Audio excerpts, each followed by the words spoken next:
Kali ini gue mau mengupas sedikit nih soal Partai Solidaritas Indonesia atau PSI. Tapi sebelumnya gue mau minta maaf dulu nih kepada teman-teman gue di PSI. Karena di video ini gue terpaksa ngebahas PSI. Karena menurut gue kali ini PSI udah keterlaluan banget loh. Mereka sepertinya udah lupa dengan sejarahnya sendiri. Buat gue video ini adalah kritikan terbuka dari seorang teman lama. Bukan serangan politik loh. Tapi terserah mereka mau anggap apa. Gue mau cerita sedikit nih. Hubungan gue sama beberapa kader PSI sejauh ini sangat baik. Walaupun berbeda pandangan politik. Tapi secara pribadi masih berhubungan baik. Setidaknya itu yang gue rasain. Gue berteman dengan beberapa tokoh PSI. Dan sampai sekarang masih menghormati mereka. Dan perbedaan jalan politik sama sekali nggak ngilangin rasa hormat gue ke mereka. Itulah kenapa. Walaupun gue tahu ada tokoh PSI yang bikin konten buat nyerang gue nggak mau ngeladenin apalagi ngebales. Gue pribadi nganggep tokoh itu kayak lagi kangen aja sama gue. Makanya nyenggol-nyenggol gue. Karena dulu kita sering diskusi bareng kok. Dan sering juga gila-gilaan bareng. Jadi nothing personal ya buat gue ya. Oke lah, kita lanjut aja nih. Saya mau yakinkan mereka kalau kamu punya integritas, punya visi misi yang jelas, kamu bisa berhasil kok. Jadi jangan percaya bilang nanti nggak ada uang gimana, orang bisa kampanye rakyat kita buktikan. Nanti nggak ada partai politik yang mau dukung gimana, kita buktikan ada partai politik yang mau dukung kok. Nah ini yang kita pengen, ya anak-anak muda ini. Terus kalau gagal gimana? Nggak apa-apa. Yang penting Anda telah mengedukasi rakyat. Itu adalah PSI zaman dulu, sebagai partai yang waktu itu baru lahir. Mereka menjadikan Ahok sebagai tokoh panutan yang selalu diharapkan bisa membimbing mereka. Dan Ahok pun sangat mengapresiasi dan mendukung PSI sebagai partai anak muda yang diharapkan bisa memberikan warna baru dalam dunia politik Indonesia. Karena anak-anak muda yang tergabung di PSI waktu itu memang dikenal idealis dan memegang ideologi kuat dalam berpolitik. Ahok itu bukan orang yang pintar berpura-pura. Kalau dia bilang dukung, berarti beneran didukung loh. Bahkan karena dirasa punya warna idealisme yang sama, waktu itu Ahok pun gak keberatan loh dijadikan tokoh PSI. Ya, walaupun Ahok sendiri nggak pernah jadi kader PSI ya, tapi dengan membawa warna sebagai partai yang Ahok banget nih, PSI bisa makin lama, makin besar. Ya, setidaknya untuk wilayah Jakarta ya.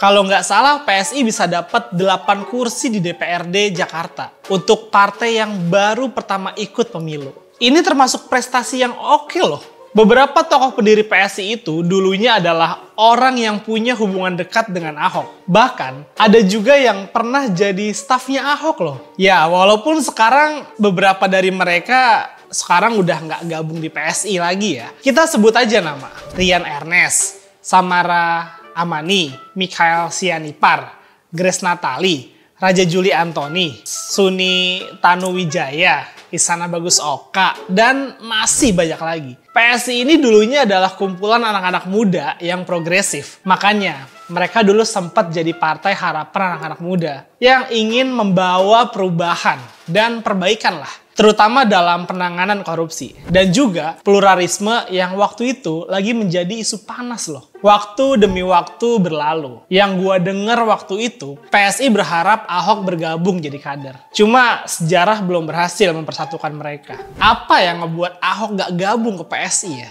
Ada satu hal prinsip yang bikin Ahok gak gabung ke PSI. Sayangnya gua gak bisa kasih tahu apa. Karena gua udah janji sama yang kasih informasi ini dulu. Kalau ini harus tetap jadi rahasia. Jadi silahkan, penasaran ya? Dan sesuai catatan sejarah, akhirnya Ahok memilih bergabung ke PDI Perjuangan. Tapi meskipun begitu, kebersamaan PSI dan Ahok itu udah kayak kakak beradik lah yang saling support dalam hal apapun tentunya. Teman-teman PSI waktu itu belum lupa dengan peran ketokohan Ahok yang membuat mereka jadi besar dan jadi partai yang cukup diperhitungkan di Jakarta. Dan setahu gue nih, hubungan Ahok dan PSI itu masih berjalan baik loh. Ya, walaupun ada beberapa kader PSI yang mulai nyerang PDI Perjuangan. Bahkan pada pemilu 2024. Saat PDI Perjuangan pecah kongsi sama Jokowi, walaupun kita tahu lah, jualan PSI di Pileg 2024 adalah partainya Jokowi. PSI, Partai Jokowi. Partai Jokowi. Tapi tidak ada serangan apapun dari mereka ke Ahok. Gua rasa waktu itu PSI masih menghormati Ahok ya. Jadi sekeras apapun pertarungan politik, mereka sepertinya selalu menghindari konfrontasi langsung dengan Ahok. Tapi yang gue lihat, sekarang sikap PSI itu berubah total. Ahok ini bukan siapa-siapa di dalam proses penegakan hukum ini gitu loh. Nah, karena Ahok ini tidak bisa menyidik Nggak orang. bisa. Ahok ini tidak bisa melakukan proses tujuh. Saya harus menolak statement Anda. Semua warga masyarakat ini adalah siapa-siapa dalam penegakan hukum. Anda jangan kecilkan masyarakat dalam pemberantasan korupsi. Kami tidak mengatakan itu. Siapa-siapa. Ini semua masyarakat. Kami tidak mengatakan itu. Kalau tidak ada kejaksaan, ini tidak akan terbongkar. Itu saja yang perlu kita sampaikan. Dan harus diketahui. Saya setuju. Bahwa pertama Ahok ini mau keluar seperti apapun gak ngaruh di Republik ini. Siapa dia hari ini gitu loh. Lu lihat sendiri kan, seorang kader PSI teriak-teriak di depan publik.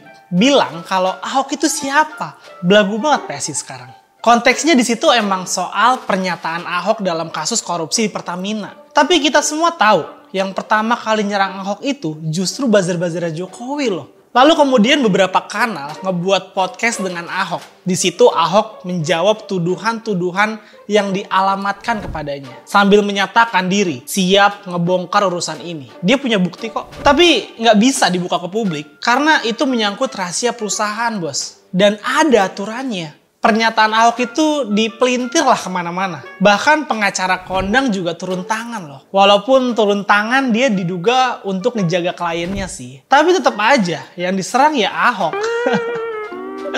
Jadi kronologinya jelas ya. Setelah kejaksaan ngumumin skandal korupsi di Pertamina yang nilainya sampai 1.000 triliun, para buzzer dikerahkan buat nyerang Ahok duluan. Terus beberapa kanal berinisiatif wawancara Ahok. Lalu statement Ahok dipelintir kemana-mana oleh akun kader PSI dan gengnya. Di sini kita bisa lihat, nggak ada lagi rasa hormat PSI ke Ahok. Nggak ada lagi rasa terima kasih ke Ahok. Partai yang besar karena Ahok, kini nyerang Ahok habis-habisan. Dulu ketika baru lahir, mereka didukung Ahok habis-habisan. Kini mereka menjadikan Ahok seperti sampah. Mereka injak-injak Ahok. Mereka jadi bagian dari sebuah framing untuk membunuh karakter Ahok. Demi siapa?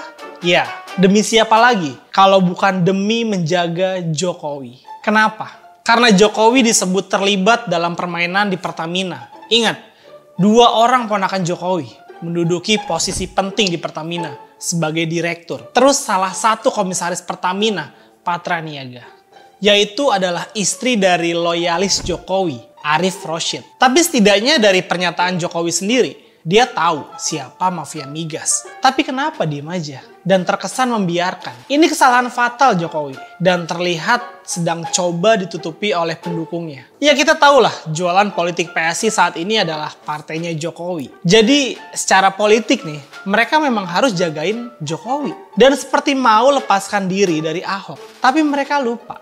Sejarah yang udah ditulis nggak bisa dihapuskan.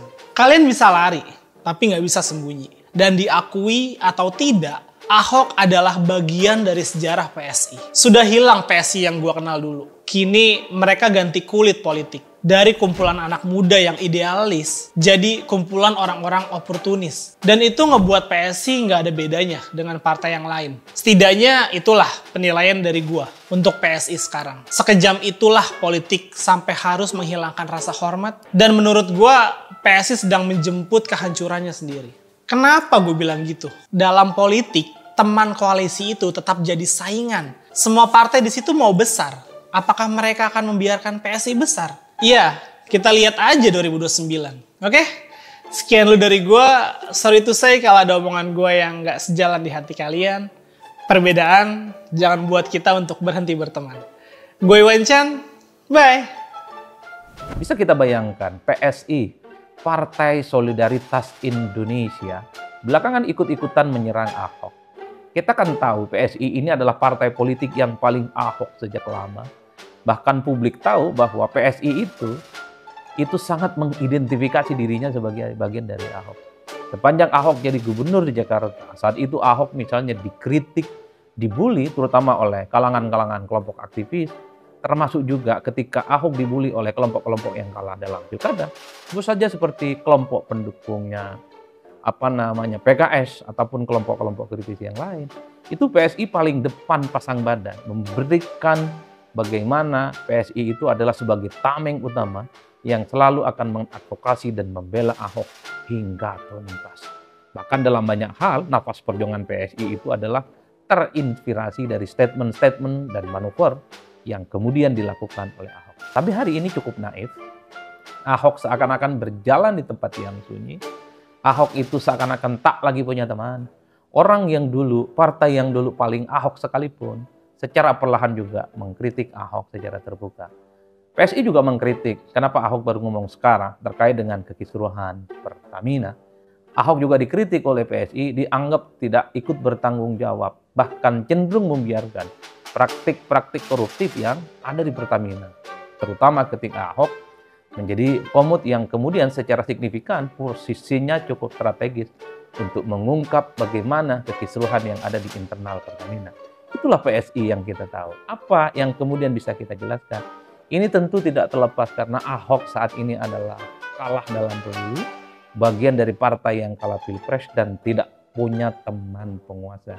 Jadi PSI yang dulu sangat akrab dengan Ahok sekalipun menjadi sosok, menjadi partai yang paling terdepan, memberikan serangan-serangan agresif kepada